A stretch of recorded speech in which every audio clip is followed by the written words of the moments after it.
बच्चों, आज हम लोग एक नए पाठ का अध्ययन करेंगे जिसका शीर्षक है भक्ति नीति माधुरी।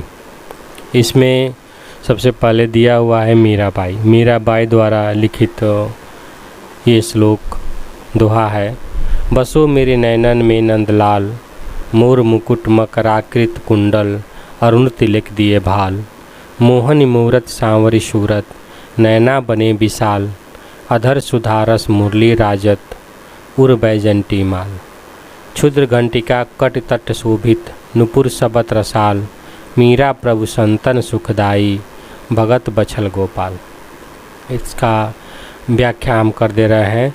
कृष्ण के प्रेम में दीवानी मीरा कहती हैं कि नंद जी को आनंदित करने वाले हे कृष्ण, आप मेरे नेत्रों में निवास कीजिए। आपका सौंदर्य अत्यंत आकर्षक है। आपके सिर पर मोर के पंखों में निर्मित मुकुट एवं कानों में ऊली आकृति के कुंडल सुशोभित हो रहे हैं। मस्तक पर लगे हुए लाल तिलक और सुंदर विशाल नेत्रों से आपका श्याम वर्ण का शरीर अति सुशोभित हो रहा है। अमृत रस से भरे आपके सुंदर होठों पर बांसुरी शोभायमान हो रही है। आप हृदय पर बन के पत्र पुष्पों से निर्मित माला धारण किए हुए हैं। आपकी कमर में बंधी करधनी में छोटी छोटी घंटियां सुशोभित हो रही हैं। आपके चरणों में बंधे घुंघरुओं की मधुर ध्वनि बहुत रसीली प्रतीत होती है। हे प्रभु, आप संजनों को सुख देने वाले, भक्तों से प्यार करने वाले और अनुपम सुंदर हैं। आप मेरे नेत्रों में बस जाओ। बच्चों, ये मीराबाई द्वारा लिखित था, उसका भावार्थ बता दिया गया। अब आगे है। मीराबाई का जन्म राजस्थान में मेवाड़ के पास चौकड़ी गांव में हुआ था। ये बचपन से ही कृष्ण भक्त थी। इनकी रचनाओं में कृष्ण के प्रति प्रेम भाव का वर्णन है। अब आगे हम देखेंगे तुलसीदास।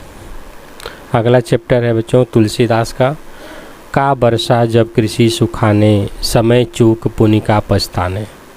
भावार्थ है इसका, जब खेती सूख जाए तो वर्षा से कोई लाभ नहीं होता है। इसी प्रकार समय निकल जाने पर, किसी कार्य के न कर सकने पर पछताने से कोई लाभ नहीं होता है।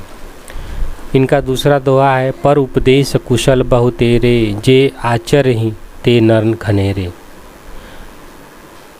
दूसरों को उपदेश देने में तो बहुत लोग कुशल होते हैं, ऐसे व्यक्ति बहुत कम हैं जो स्वयं के द्वारा दिए जाने वाले उपदेश से पहले उस पर आचरण करते हैं, अर्थात जो उपदेश देने से पहले उनमें निहित बातों को स्वयं पर लागू करते हैं। कादर मन कहूँ एक धारा, दैव देव आलसी पुकारा। कादर मन कहूँ एक धारा, दैव देव आलसी पुकारा, अर्थात कायर, कमज़ोर या निकम्मा व्यक्ति केवल भाग्य रटता रहता है। वह भाग्य को ही जीवन का आधार मानता है। दूसरा है, हित अनहित पशु पक्षी जाना, मानुष तन गुण ज्ञान निधाना, अर्थात अपनी भलाई और बुराई पशु पक्षी भी जानते हैं, फिर मानव शरीर धारण करने वाले प्राणी तो गुण और ज्ञान के खजाने हैं, उन्हें भगवान के आराधना करनी चाहिए। अगला है, जहाँ सुमति तहाँ संपत्ति नाना, जहाँ कुमति तहाँ विपत्ति निधाना, अर्थात जहाँ सुमति सुबुद्धि हो वहाँ श्री समृद्धि ऐश्वर्य सुख का भंडार होता है, परंतु जहाँ कुबुद्धि हो वहाँ विपत्ति और संकट का खजाना होता है। परहित सरस धर्म नहीं भाई, पर पीड़ा समना नहीं अधमाई। तुलसीदास जी कहते हैं कि परोपकार के समान कोई दूसरा धर्म नहीं, इसके विपरीत दूसरों को कष्ट देने के समान नीचता भी कुछ नहीं और नहीं। इस प्रकार ये तुलसीदास द्वारा लिखित सब समाप्त हुआ। अगला देखिए, धूर भरे अति शोभित श्यामजू, तैसी बनिसिन सुंदर चोटी, खेलत खात फिरे अंगना, पग पैंजनिया कट पीरी कछोटी। वा छवि को रसखान बिलोकत, वारत काम कला निधि कोटी, काग के भाग कहाँ कहिए हरिहाथ, से लो गयो माखन रोटी। ये रसखान द्वारा रचित दोहा है जिसका अर्थ है, कृष्ण धूल से भरे अति शोभित हो रहे हैं, सिर पर सुंदर चोटी है, खेलते खाते आंगन में घूम रहे हैं, पैरों में पैंजनी और कमर में पीली कछौटी बंधी है। रसखान कहते हैं कि उस छवि पर कामदेव अपनी करोड़ों कलाओं को निछावर करते हैं। अहो भाग्य उस कौवे के जो कृष्ण के हाथ से माखन रोटी छीन कर ले गया। बच्चों अब आगे एक और देख लीजिए। या लकुटी अरु कमरिया पै राज्यति हूँ पुर को तज डारो। आठों सिद्ध नवो निधि को सुख नंद की गाय चराए बसारो। रसखान कबहूँ इन आखिन सो ब्रज के बनबाग तड़ाक निहारो। कोटनी हूँ कलधौत के धाम करील के कुंज व्यापार वारो। अर्थात रसखान कहते हैं इस लकुटी छड़ी जो होती है और कंबल पर तीनों लोगों का राज्य छोड़ सकता हूँ।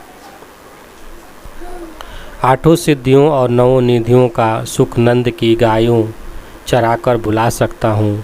रसखान कहते हैं कि क्या मैं कभी इन आँखों से ब्रज के वन बाग और तालाबों को देख सकूँगा। सोने के बने करोड़ों महल वृंदावन के करील के कुंजों पर निछावर कर सकता हूँ। इस प्रकार यह समाप्त हुआ। अगला देखिए इसका। बच्चों सब कुछ समाप्त हुआ। इसके बाद अब है जो रचयिता हैं उनके बारे में थोड़ा सा एक बार फिर से जान लीजिए। मीराबाई का जन्म राजस्थान में मेवाड़ के पास चौकड़ी गांव में हुआ था। ये बचपन से ही कृष्ण भक्ति, इनकी रचनाओं में कृष्ण के प्रति प्रेम भाव का वर्णन है। अगला है तुलसीदास। तुलसीदास का जन्म सन 1532 बांदा जिले के राजापुर ग्राम में हुआ था। रामचरितमानस, जानकी मंगल, विनय पत्रिका, वैराग्य संदीपनी आदि इनकी अनेक प्रमुख रचनाओं में ज्ञान, भक्ति और वैराग्य का अद्भुत समन्वय हुआ है। इनकी मृत्यु सन 1632 में हुई थी। रसखान का जन्म सन 1533 ईसा जिला हरदोई में हुआ था। रसखान कृष्ण भक्त थे। इन्होंने अपनी कृतियों में कृष्ण के विविध रूपों का सुंदर वर्णन किया है। इनकी रचनाओं में सुजान रसखान, प्रेम वाटिका, रसखान शतक प्रमुख हैं। इनकी मृत्यु सन 1618 में हुई थी। अब हम कुछ कठिन शब्दों को देखेंगे। कछोटी का अर्थ होता है लंगोटी। कोटि का अर्थ होता है करोड़ों। कामरिया का अर्थ होता है कंबल। तड़ाक का अर्थ होता है तालाब। कलधौत का अर्थ होता है सोना। करील का अर्थ होता है कीकर, एक कांटेदार झाड़ी होती है। मानस का अर्थ होता है रामचरितमानस। दैव का होता है भाग्य। अधमाई का अर्थ होता है नीचता। बिलोकत का अर्थ होता है देखना। लकुटी का अर्थ होता है लाठी। बिसारो का अर्थ होता है भुला देना। निहारो का अर्थ होता है देखना। कुंजन का अर्थ होता है कुंजों या झुरमुठों पर। निधाना का अर्थ होता है खजाना। सुमति का अर्थ होता है अच्छे विचार।